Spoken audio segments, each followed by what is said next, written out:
Welcome everyone to Midlife Marriage Mastery. I'm just going to let you know right off the bat, I'm coming off a 10-day cold and my voice is really funky, but my guest is not, so it'll be a nice balance. But today I have a wonderful guest. Her name is Joree Rose, and before I start asking her questions, I want to read her bio that she gave me.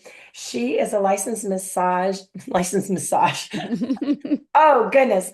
I love Licensed. getting massage. However, I don't think I'd be as good as giving it. I think I need a massage, and that's why I said There that. you go.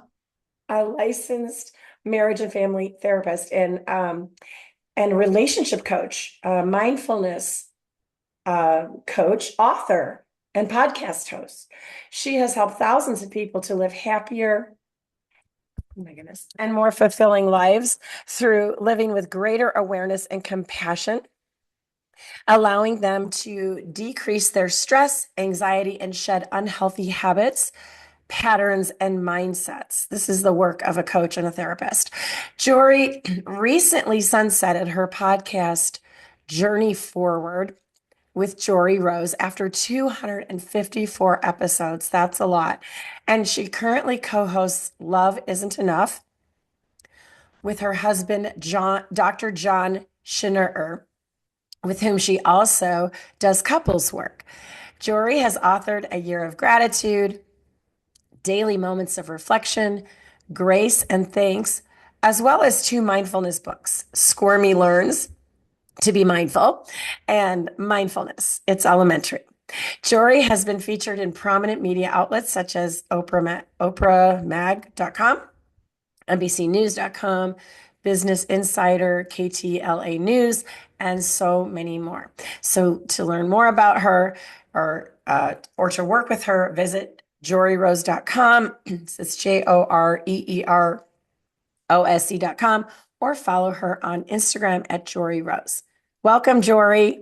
Hey, Lisa, thank you so much for having me. I'm so glad to be here and definitely looking forward to our conversation. This is so great. I'm going to tell everybody this is my first interview with a professional in the field of therapy, which I have been really looking forward to. And we do have some things in common. We're both coaches, but I wanted to tell you, Joree, that I listened to the last episode of your Journey Forward podcast, Mm. your reflections, and I skimmed over some of your more recent episodes and learned a few things rather quickly. And one is that you are very accomplished and you have a lot of skills and insight and helpful tools. And you have shared a lot of yourself over the years with not just your podcast, but your books, your therapy practice, and your coaching. And after meeting you briefly and having that power meeting that we had in 10 minutes, I put LOL in my notes because I was like, that really was something. I never would have thought that you had feelings of diminished self-worth. Mm. So this revelation was surely a process for you, but it looks like you've come out on the other side. And I love that you even shared it. So do you want to say anything about that before I? Oh my gosh. How long do we have again, Lisa?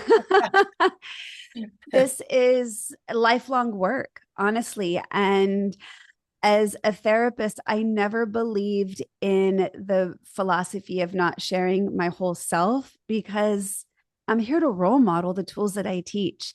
And I know, and research backs this up incredibly, that vulnerability breeds connection. And if I can't be authentic and share about my own journey, if I'm just teaching the tools and telling others how to go through it, there's no emotional authority in that. There's no relatability.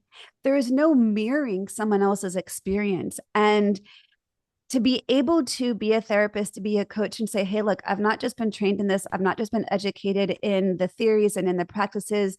And I'm not just, you know, here to guide and teach you. I'm here to walk with you because you're not alone. And that to me is one of the most powerful things that we can do to create transformation is to feel safety in doing the work. So I have very vulnerably shared my story, but I'm also mindful of being honest without having to be fully transparent, right? Someone has to earn the right to the details, but when we can share the journey, emotions are human experience. And I guarantee our details are very different, but I guess there's so much that we have likely shared together. And that point of connection is going to make us feel safe and seen. And I mean, my journey has been ongoing from transgenerational trauma to enmeshed family systems to marrying my first husband after started dating him when I was 13 years old, got married at 24. I didn't know who I was. So what in my early 30s, going through this awakening process to say, how did I get here? I don't know who I was, but I just kept doing what was next, what was next, what was next, in the hopes that if I checked more boxes, I would feel fulfilled. And waking up one day in my early 30s and asking myself that question got me to slow down for the first time, delved into meditation and mindfulness, went down a very professional and personal path with that, and learned about who I was for the very first time. And then now that I'm married to John, he and I have been together for 10 years, have the relationship of my dreams, one that I literally manifested because I didn't know it was possible. I had no working models or role models to show that it was possible. And we also didn't have an easy journey. And in our podcast, Love Isn't Enough, and in our relationship work that we do with couples, he's a psychologist, as you said, a therapist. We are really vulnerable with our own relationship challenges. And can you imagine? We were together for 7 years, engaged, and went through a short breakup. During our breakup, Lisa, we had joint clients. Could you imagine your couples therapist go through a breakup? I mean, like, it was not only embarrassing, but super humbling.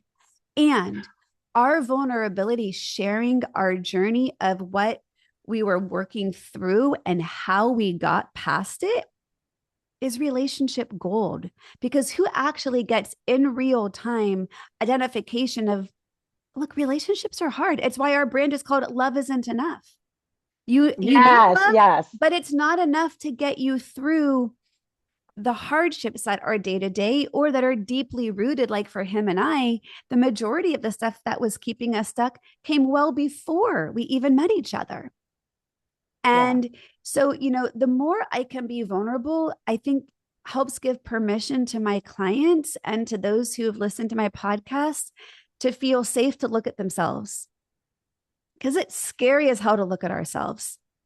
Oh, tell me about it. I mean, I've been married 40 years and oh, there were some big issues that came up in the last 3 years, a couple of different times. And I was like, oh my gosh, I'm a marriage and relationship coach, and I'm having these issues even after all these years. Yeah. And and it's hard to talk about. It really is hard to talk about because you don't really want to open that up, but it is important to let people know that your situation isn't perfect. And my daughter's a therapist. She went through a divorce and she does marriage counseling also with a colleague of hers who she's a wonderful therapist and she Mm-hmm. struggles too. So like everybody does. Well, Everybody does. and that's an interesting point you bring up. And I just want to name what we do in our profession does not necessarily translate as easily as one might think into our everyday personal lives. And that was something I have to, I get humbled in saying this because I really hurt John's feelings at times because I was so frustrated when I would say things like, but you teach this stuff. But like, this is what you teach men to do. Like, why can't you enact that? Well, because emotions aren't logical. They come from a different part of our brain. And when we have wounds or traumas that have gone unhealed, we developed adaptive strategies to deal with those wounds. And they're not always skillful, but they're self-protective. Yeah. And there's Yeah. strategies that we had in place that kept us surviving. And we don't always upgrade our operating system, is the language I'll use, to notice and identify and even increase awareness of those strategies and how deeply rooted they're based. And they're not necessarily in relation to what's happening right now in this moment. So I feel 10 times more authentic when I can be honest and say, yeah, here's where I've struggled.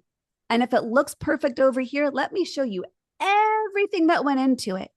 Because, and now John and I, we've been together 10 years. We just got married back in November after just 1 week shy or 10 days shy of being our 10-year anniversary. we have the relationship of my dreams and I don't feel lucky, it's earned. We worked for this Yeah. every step of the way.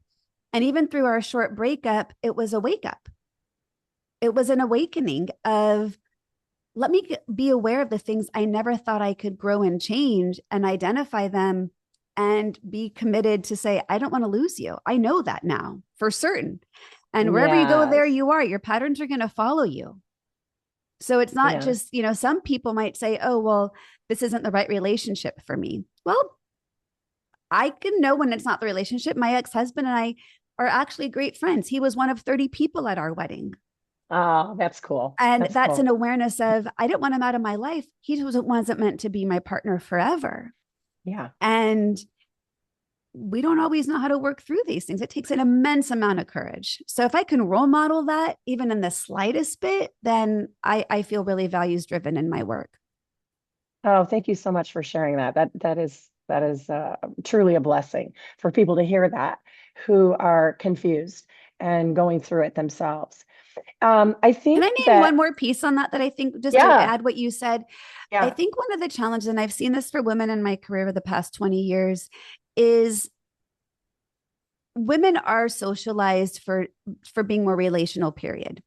Mm, And women's awareness about their thoughts and emotions and experiences are more evolved than men's are. It's not men's fault, it's how men are socialized. And oftentimes in relationship, what I've seen is there's an imbalance of the awareness journey or the awakening to recognize, oh, this pattern is what's going on and it's not working for me anymore. And people always ask John and I individually and in our couples work, how do I know like if this is really a relationship worth fighting for? mm. And one of the answers that we always give is if your partner is open to learning new relationship tools and skills. Some Yes. people aren't open to it at all. And Yes. I've that's going to always, be really, really, really hard to ever find the fulfillment, the satisfaction, the joint connection, the safety, the security. And I like to say, look, we love isn't enough. Like we weren't raised, and many of us didn't have role models to know what it looks like to put it into action. But if you're open to learning, anything is possible. oh, I love hearing that. And it's true. We don't get a manual once we get, when we get married. And I can't remember what else you said, but I'm going to get back to it because I have one of the questions I wanted to ask you had something to do with that. Like, I think it had to do with, learning at different paces or whatever. But Mm-hmm. I do think, I mean, I think one person can have a lot of power in the relationship, but I also believe what you said is there has to be receptivity on the other end. And if there is no receptivity, well, then, there you go. There's It's good not much. information to have. Yeah. Yeah. And I look at my ex-husband. He and I went through three different couples therapists towards the end of our marriage. And the first one we went to was a man, and he was very, very honest. And he said, look, you guys were on a similar path of growth together. And then I started to just kind of awaken in my growth. And I started to just, I'm growing. And he looked to my husband and he said, if you don't grow with her, she's going to keep growing. And he was like, this is me, love me for me. And the therapist Mm, was like, okay, that's great. And if you mm, don't keep growing, he kind of repeated it in three different or four different ways. And then he ultimately said, look, if you don't grow with her and you get divorced, any woman in her 40s that's going to meet you will have expected you done a little bit of this work. So you might as well try it now while you're married and you have your kids and all these. And he's like, this is me, love me for me. And it took me a long time to honor that wasn't him not choosing me. That wasn't him not loving me. That was his desire and capacity towards growth. mm. And when I learned to depersonalize that, that was really helpful information. And I'm grateful because we all ended up where we're supposed to be. And you can't force somebody into growth and change. It's never going to be fulfilling if you're not on the same page about what you're working towards. Yeah, that makes a lot of sense. Um, I think what you and I have in common, besides being coaches, is that we both know that self-worth is the key to understanding your identity. And identity plus skills are what helps you create a solid relationship, right?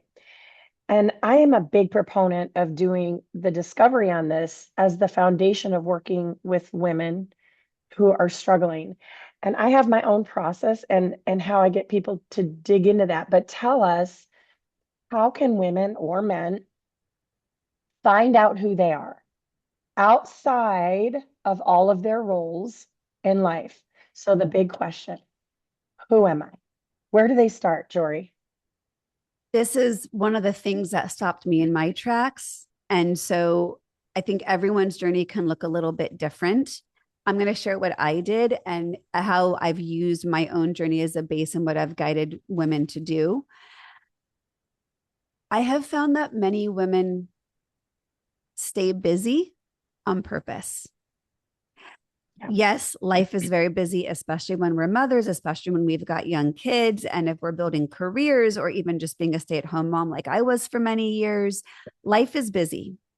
And it's easy to use as an excuse for not knowing who you are because you're just doing what you've got to do. And yet, I have found that it becomes a protective mechanism against not knowing ourselves because there's fear of what am I going to find under there? So for me, the very first thing when we ask ourselves the question is, who am I? I can't think of any better way to start than by slowing down. And for Okay. me, that was all about learning how to meditate. Now, I was Mm. someone who never slowed down in my life. I mean, honestly, Lisa, I was born in 11 minutes. My mom was in the delivery room with me for 11 minutes. I was almost born in the car. I started talking at a young age. I talk fast. Like the joke is I came out fast and I haven't stopped since. When I was guided in my first meditation, it was 10 minutes. I literally thought I was going to die. I had I can never had imagine. that much stillness and silence ever in my life. And it scared the hell out of me Yeah. because I was so conditioned and used to over identifying with my thoughts as my truth. That wasn't my reality, though, when I started to slow down. When I learned how to slow down intentionally on purpose with the intention of allowing what was ever arising inside of me to exist without judgment, it was like snow in a snow globe, right? All of it began to settle.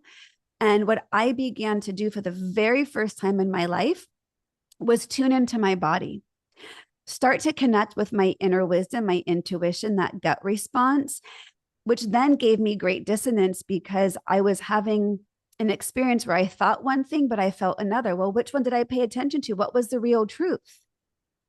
And the way I got to learn who I was through meditation and letting all of the minutia, all of the fears, all of the thoughts, all of the what ifs begin to just have space to settle, where I could then be aware of how do I actually feel? Back in the 70s, Carol Gilligan did research on girls and girls' socialization. And with, excuse me, girls around age 11 and 12, she asked the question, how do you feel? And what she learned in her research was that girls are socialized from a very young age to answer that question really uniquely. Do you want to know how I feel? Or do you want to know how I really feel? Because how I really feel may not be allowed. Because I've been raised to be sugar, spice, and everything nice. And I'm conditioned to be agreeable, to be kind. Because if I'm not, I'm going to be considered a lot of other things. And so we learn relationally how to respond to how we feel. And it may not always be authentic. So to me, the beginning of anyone's journey is slowing down and just giving space for what's there, allowing reactivity. Okay, just notice that. Defensiveness, just notice that. Fears, just notice it. Just name it. When we name it, and research shows us as well, we have space for it to exist. We're not in the middle of it. So it's like we can see the forest for the trees for the first time. If we're so busy, we're not even paying attention, then we're just checking the boxes, going to what's next, what's next, what's next. So with this slowing down and this meditation and everything settling, what then happens in terms of forming a different identity? In other Well, to words, me, where, you start getting curious as to why am I doing what I'm doing? What's my mhm, intention? Because we're likely on autopilot with a lot of it. What we say, what we do, how we act, how we respond, what we plan, what we believe in ourselves with. But with that slowing down, the greater self awareness, we can become more intentional in our actions. And underneath that very tactical practice is values work. I guide clients in really uncovering what their core values are because the core values are the guideposts for those actions. And when you're not being authentic, it doesn't feel good to you. When you have greater awareness of your core values, you realize, oh, I've just self abandoned my values. No wonder I feel off. That doesn't feel good mm, to me. Once you have awareness of that, it's hard to unsee that. It's hard to unknow that. So it kind of becomes self fulfilling and reinforcing and continuing that values driven behavior. Because I got to a point in my own life where I'm like, oh, I've been self abandoning for so long in favor of connection with others. I thought it was more important to stay connected than it was to be true to myself. That's how I was raised. That was how I was conditioned. That was what I thought relationships were. Didn't work for me once I yeah, became aware of it. When I understood my core values and saw that as really the north star of my actions, even if it was super super super hard and I was values aligned, I was okay. So I was no longer self abandoning. And I was able to make choices from that place. beautiful, beautiful. What I gathered from looking at your website is that you really do specialize in mindfulness and in meditation and practices like that. And I love that because I've taught yoga for over 20 years and have been practicing for longer. And I do have a meditation practice. Um, Terry Real, he talks about relational mindfulness, I which actually is, interviewed him on my podcast. oh my God. Okay, Yeah, well, go find that episode. Yeah, it was you have wonderful. to tell me how to get him on mine. I don't know. That's a pretty big thing. Um, but he says it's the practice of catching yourself in reactive and triggered moments and consciously choosing connection over being right. And it involves moving from the wounded child, the reactive child, to the wise adult. And you know his stuff, right?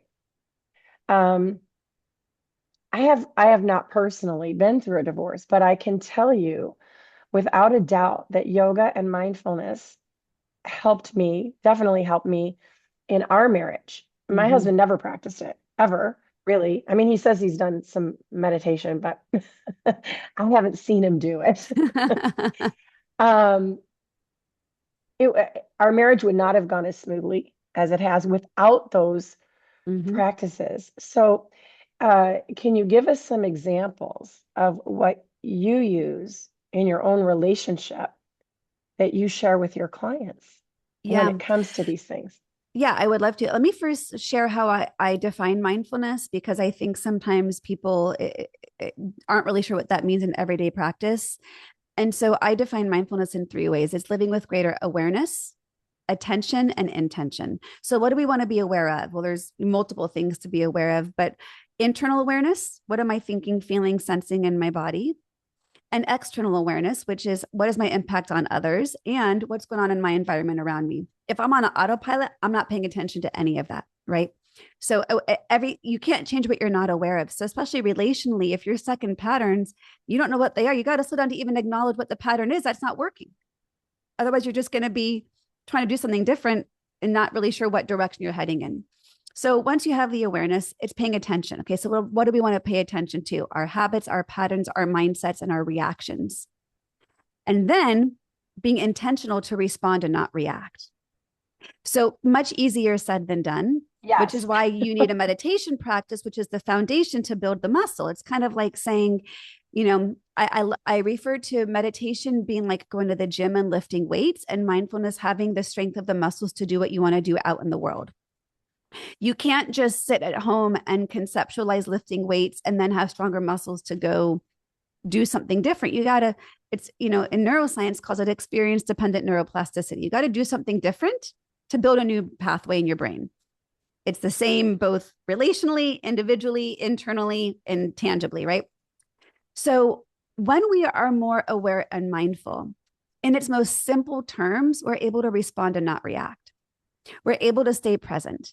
In relationships, that's going to mostly look like non-defensive listening, extending deeper compassion, being able to stay self-regulated when you are getting overwhelmed and flooded, having that internal practice to be able to breathe, knowing when you breathe, you're going to calm your mind, calm your body. You're going to be able to access your executive functioning. Because here's what people most don't understand about how the brain works.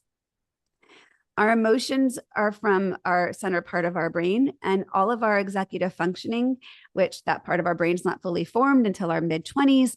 All of that is where our tools and resources reside, where we have logic, reason, rationality, decision-making, clear thinking, language, communication, memory. But the reciprocal relationship is when our emotions get activated, when that amygdala gets triggered. What normally might be the relationship between our emotional brain and executive functioning. If we're not triggered, that's like a 4-lane open highway with no traffic. You can easily access all those tools and resources. However, once you get triggered, that emotional brain shuts down the executive functioning. You just simply can't access it anymore. It's like trying to get on the Wi-Fi or try to get online when there's no Wi-Fi. Yeah. But you've got to quiet the emotional brain before you can access your tools. But think about relationships, how often we get triggered. Now we're just being reactive. We're not being skillful. We're not being able to use wise language. We're not being able to hear compassionately and open-mindedly. We're going to be defensive. We're going to shut down. We're going to get into very consistent patterns. Like John and I used to get stuck in the anxious avoidant trap. Right? When we were both triggered, we had different strategies for how to repair and regulate and connect. He needed space. I needed connection. Opposite. It caused a problem. We had to understand the root of it. But until you can truly slow down, you don't have much of a chance of not being reactive or defensive. And then the second part of that is having the skill set on the repair when it becomes a challenge. Yeah. And the repair is the most important part, I find, because that's what not only is the healing aspect, but where we can come back together and to say, hey, I have awareness of what I said or did, how that impacted you, and I'm really sorry. And here's the action I'm going to take and continue to show you. Repair is never one and done in my mind. And in fact, I think the most effective repairs are when you continue to go back to the same thing, because John used to get frustrated with me. Like, we'd get disconnected. We'd have the repair. He'd say he's sorry. A day or two later, I'd be like, hey, Lev, I'm still feeling disconnected. And he'd be like, eye roll, sigh. I thought we talked about it. I thought we've dealt with it. And yes, we did. And I'm not feeling resolved or complete. And if I'm not resolved or complete, then we aren't resolved and complete. And he began to see that as great appreciation rather than frustration, because it takes great courage to go back to it. You don't want to rock the boat. And many people don't because they're afraid of getting re-triggered. However, with greater distance from the incident, you have a lot more psychological safety to be objective and have clarity over, okay, so what was going on for you underneath this trigger? How did we get to that dynamic? And I'm like, let's learn and grow from this. What is the pattern that we saw that was consistent that we can now see with greater clarity when we're not so tied to the emotion? So that was a long answer to your question, but I think at the root of it is being able to slow down to get off of the habitual patterns of reactivity and defensiveness in couples. Yes. And then there's the trauma piece too, right? Like, because if one or both partners have had trauma, and I think most people have. I mean, everybody has a enough dysfunctional family.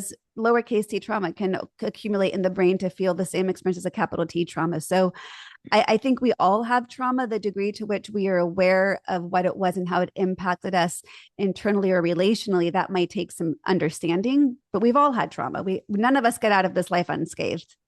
Yeah. Yeah. But you have to address that, right? Like, that has to be addressed and worked on and worked through. 100%. Right? And I think that awareness around your own trauma work, that's an individual process first. And then secondary to see how is it impacting the relationship and how is it impacting the relational patterns.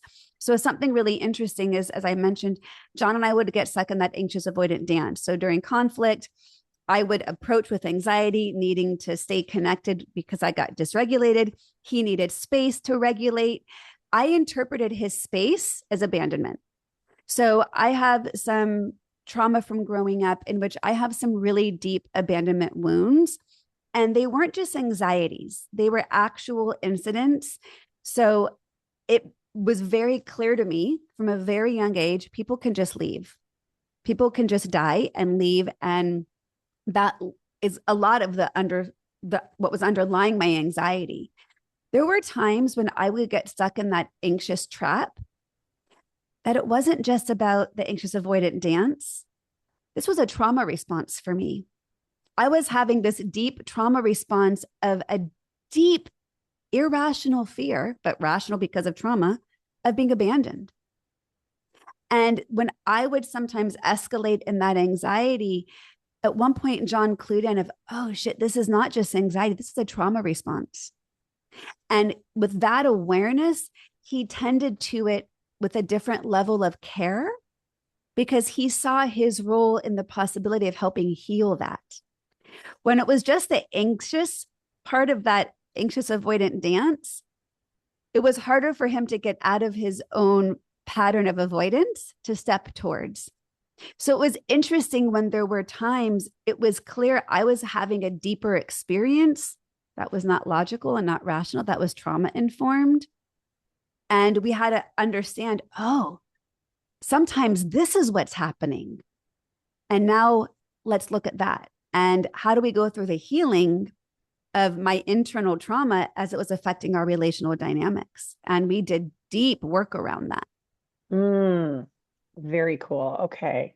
And the ultimate goal of any relationship, I mean, a lot of trauma is going to affect our attachment styles, right? Those core wounds are usually attachment wounds at young ages or even previous relationships that impact our ability to not feel safe. And it's very basic root. I mean, like, I don't want to undermine or dismiss anyone's trauma, but underneath that, that's what's showing up. And so therefore, the goal of any relationship is to develop a secure attachment. That's the relationship goal. When we have a secure attachment, we have safety that we can get dysregulated, we can get disconnected. And I'm not fearful that you're going to leave me, or somewhere on the spectrum of I'm too much or I'm not enough. Yeah. I look at the word love and I've sort of defined it for myself what that looks like, and safety is probably the first word is what Yeah. that looks like. And that's what it's supposed to be when you're a kid. You're supposed to feel safe. I mean, I do a lot of babysitting for my grandchildren and I'm constantly making sure they're safe. I've got the older one and the younger one, and the younger one's the baby, and you got to make sure the baby's safe. And that's it. That's love, And it's so easy, Lisa, for couples and adults to not understand what emotional safety is. Because yes, we want to keep the baby safe, but the emotional safety is where we don't understand where we've had traumas. So I can speak from personal experience. I didn't have emotional safety growing up because my emotions weren't acknowledged. What I felt was dismissed. So I didn't feel safe to express myself. It would be comments like, why are you thinking that? Well, that doesn't make any sense. We don't think that way, or my ex-husband, when I was 15 years old, he told me I was high maintenance and he was a low maintenance mechanic. That phrase haunted me for 30 years, thinking I'm too much. My emotions push people away. I'm not safe to express this need, this emotion, or this want because it's not going to matter. I'm too much. So the emotional safety is the validation of what you feel is real, valid, and true. No one has to agree with why you feel that way, but to be given the space to say, I see you, I accept you. Like when John and I first started dating, he was over my house one day and he was feeling kind of down, was in an off mood. And as he was leaving, he was standing at my door and he's like, I'm really sorry. I have to apologize. I've been off today. And I looked at him square in the eyes and I said, you don't have to apologize. You've done nothing wrong. I accept all of you. His jaw opened. He had never heard that before. And at that point, he was in his late 40s.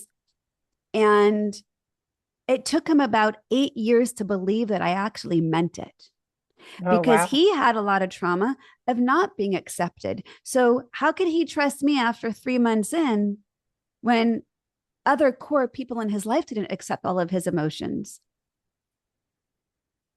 That's part of the healing work. And now we have the emotional safety to say, you can feel what you feel, and I will still love you. I'm not going anywhere. I may not like it. I might need a boundary around it. We might have a disagreement because of it. And I accept you. I'm not going anywhere. So I was going to ask you, how does someone gain emotional safety if there is none? And it sounds to me like awareness is one thing that you have to be aware of it, first of all. Then you have to have the intention, and then you have to have the practice or the skill of applying, what you know to be true. Like you've done nothing wrong, John. I will always, I'm here for you. Um, Boundaries are in there. I mean, okay. these are very real conversations, but it's, for him to create emotional safety for me, he had to not be defensive when I shared how I felt. Mm, For him to not get defensive when I shared how I felt, if I said, hey, what you just said hurt my feelings, our old pattern would send him into a shame spiral because it disappointed. He hated disappointing me. So if I said, hey, what you just said or did hurt my feelings, rather than say, oh, wow, hon, I'm so sorry. Like, I didn't realize. What do you need? Come here, let me give you a hug. I'm so sorry. He couldn't do that at first because it triggered his shame of, I'm not enough. Look at that. I just hurt this person I love. So his shame spiral would cause him to get flooded. He would get defensive by explaining why he didn't mean to do anything wrong. And then he'd withdraw internally, which to me felt like abandonment. And he would have to talk to himself to get out of the whole, I'm just not good at this relationship thing. She's better off without me.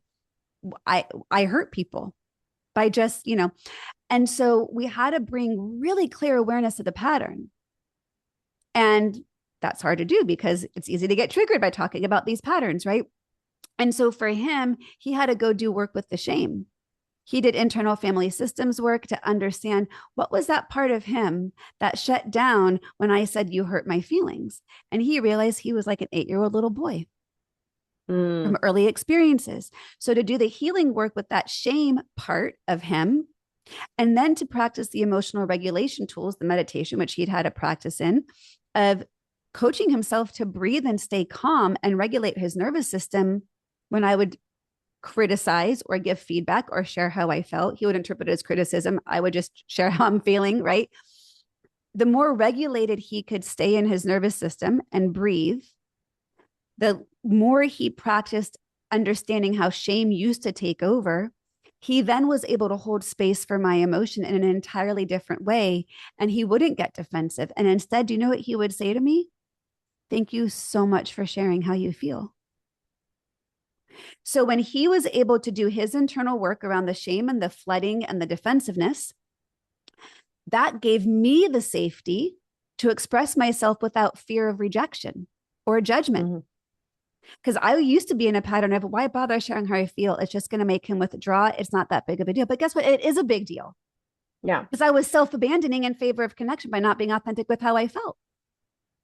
Well, but here's what I want to address there, and I wonder, how much work you've done with this. So I always think of hurt feelings as your feelings come from your thoughts about the circumstance, whatever it is he said, whatever it is he did, and it was a circumstance. It's what to me is kind of neutral, but then you have thoughts about, was he just being insensitive? Is this something that really hurt me, or is there a way to get clarity about what he said? You know what I'm saying? Like, how much are we responsible for our hurt feelings? I guess is what I'm asking. I get the part where that was an opportunity for growth for him. Mm-hmm. And also, where's the opportunity for growth for the person feeling the big emotions? A lot of growth. I think it's my work, his work, our work. I think, and we've delved into all three of those. One cannot be done in isolation. Part of my work there was understanding what is the root of my deep sensitivity and what can I do to heal that inner wound of my own. So that was my own self-worth work. Mm. Yeah. right? And so part of that is, I mean, therapy, there's a variety of different methodologies that we went through to both of us understand what it was our core wound Mm-hmm. and what can I do. One of the phrases I often say, Lisa, is you can't receive what you don't believe.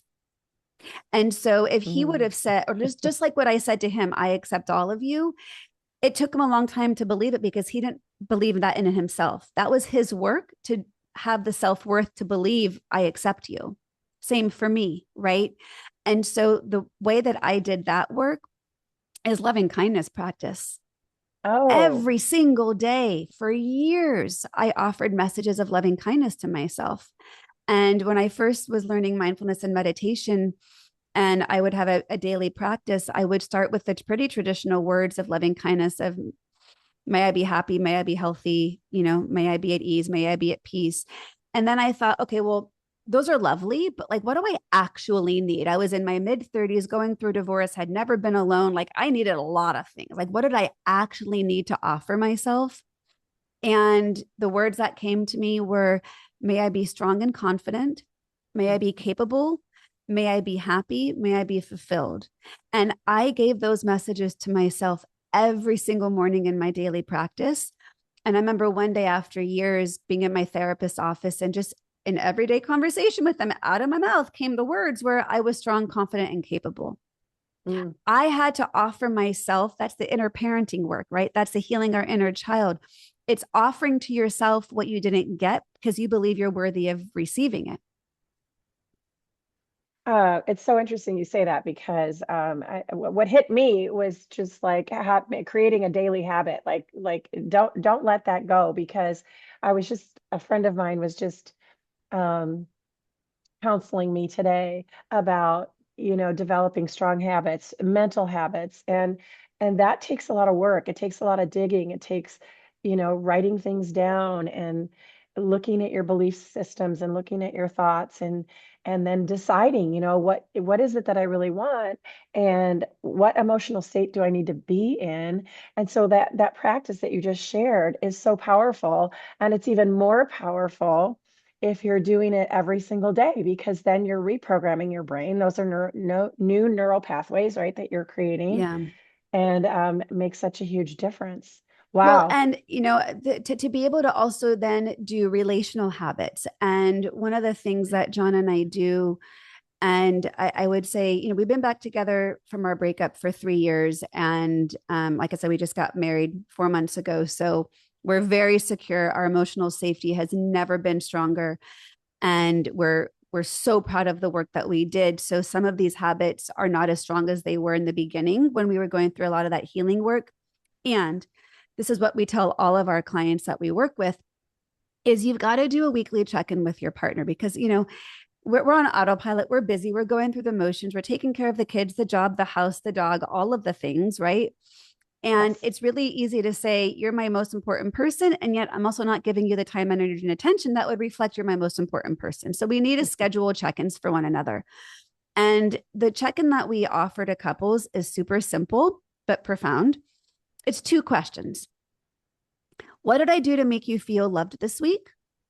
And what could I have done to make you feel more loved? Now, Oh, the powerful part of these I like that. questions is it's simply an opportunity to check in and answer the question. It's not about going into the whole story of you didn't make me feel loved. You did this, you did that. If only, but it's not about that. We're creating safety for a check in first. And when we give ourselves weekly check ins, we don't let time to things for resentment to build. Resentment is a killer of relationships. Terry Real says, marriage, divorce is like, marriages end by death of 1,000 paper cuts, not by big transgressions. And those paper cuts, when go unacknowledged, build into big resentments. And so Yeah. these check ins are powerful. Now, the way that we can create emotional safety with these check ins is so when someone says, it would have made me feel more loved this week if you would have whatever small little thing would have felt more Put your loving. arm around me, Right. yeah, something Or little. looked up from your phone when I walked in the door. Yeah. Yeah. The way to receive that, to create emotional safety and to allow the safety for these check-ins to continue is for the partner to simply say, thank you for sharing. And then you schedule a time to talk about it later. And because you scheduled time to talk about it, now you're tapping into some of the skills the Gottmans talk about of the softened startup, where we're now setting a time aside where we're both aware of what we want to talk about, so we're prepared for it.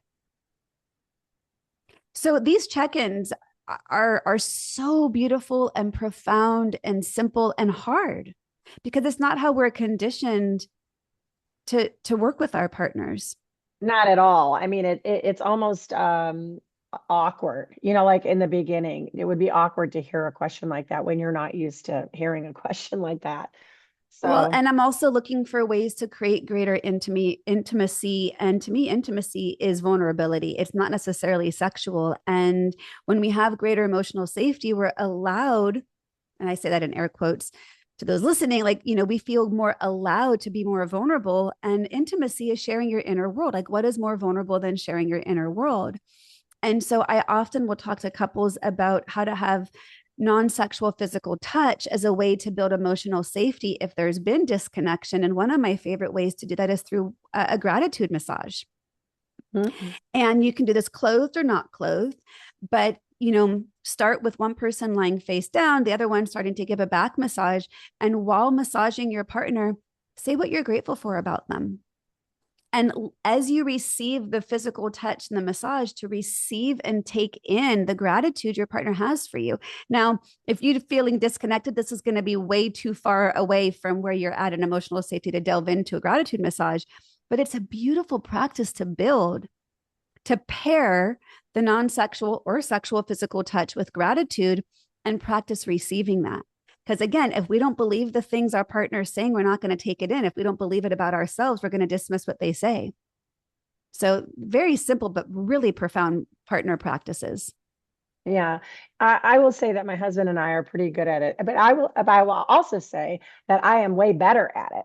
And that's why I think that, even if a woman gets new ideas, Sure. to spark up the relationship. I'll just give you one example. So last night, I was taking some garbage out to the curb and it was dark. There's lots of lights in the neighborhood and it's very safe here. But I said to my husband, would you come out with me or stay by the door while I go do this outside? And he loves to protect me. So he came outside with me. I put the garbage in and then we came in the house and I shut the door and I said, thank you for always protecting me. Mm-hmm. And he said, you're welcome. And he loves to be acknowledged for things Yeah. like that. So that's just one idea. I have lots of Well, and ideas, yeah, but and the gratitude, I mean, the Gottmans recently changed their research. I'm not sure if you're aware of this, but with their new book no. that came out a couple years ago called Fight Right, it's a phenomenal book. So the Gottmans are the preeminent researchers on marriage and couples, right? They've been scientifically studying for 40 years. And it used to be that they had a ratio of 5-to-1 positive to negatives that you were supposed to work for to be what they call a master versus disasters in relationship. So 5-to-1 positives to negatives. So for every one negative incident, you have 5 positives. It puts drops in the emotional bucket. So when there's inevitable withdrawals, you still have more left over. Current research of theirs changed. Interesting. The goal of that positive to negative ratio is no longer 5-to-1. It is 20-to-1. Wow, 20 really? to 1, and they actually say 5-to-1 during conflict. I mean, okay, so that's like when you're disconnected in an argument, you're still supposed to have 5-to-1 positive to negative comments in conflict. What would that sound like in conflict? Thank you for listening. Thank you for hearing what I just said. Thank you for not being defensive. That's what it sounds like in conflict. John and I are really good at the 20 to, I mean, we probably hit more than that a day, to be honest. And we get a lot of, kind of like the eye rolls from either my daughter. There was one time recently, he's gone blind in his eye. He has since gotten his vision back. It's been a whole process and journey. But during all of that, he wasn't doing any of the driving.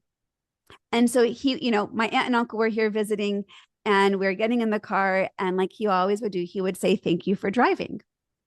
Well, my response to him thanking me for driving, I would jokingly say, thank you for not driving. And then we would go back and forth. And my aunt and uncle are literally in the backseat and they're like, are you guys actually like kidding me right now? And my daughter is like, nope, this is what they're like. So, but Well, like and isn't that beautiful that you're modeling that for your a hundred daughter? percent, a hundred Oh, percent. that's cool. I I told you love we could that. talk for a long time, Lisa. I'm telling you, and you probably have a session coming up, I but do actually in five okay, so minutes. just tell us where we can find you. And thank you so much. I'm going to just say thank you right now so I don't forget. Oh, But wonderful. this has been so much fun. And yes, there were several topics I thought, oh my gosh, we could really dig into that.